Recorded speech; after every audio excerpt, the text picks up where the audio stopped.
मेरी बच्ची ने साइंस में फर्स्ट ईयर में कहने लगी डॉक्टर बनूंगी। मैंने कहा बन जा। पहला दिन कॉलेज से आई और फुड़ फुड़ करती फिरे। इत्तेफाक से मैं भी घर था। मैंने घरवाली से कहा, मैंने कहा इसको क्या हुआ? वो कहे मम्मा आपको, मेरी वो बीवी के, मेरी बीवी के, आप तो खुद कह दे। मैंने कहा बेटे बता, बड़ा मेरा लाड है, प्यार है। मैंने कहा बेटी क्या बात है?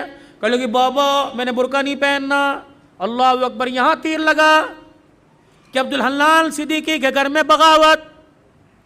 मैंने आसमान की तरफ देखा। मैंने कहा अल्लाह मैं हराम तो कमाता कोई नहीं, अगर किसी का दिल दुखाया रिजल्ट सामने माफ कर दे। मेरे बेटी से कहा, मैंने कहा बेटी क्या बात है? कहने लगी बाबा पूरे कॉलेज में हम 3-4 ने बुर्का पहना, बड़ा मजाक उड़ा, मैं नहीं पहनूंगी।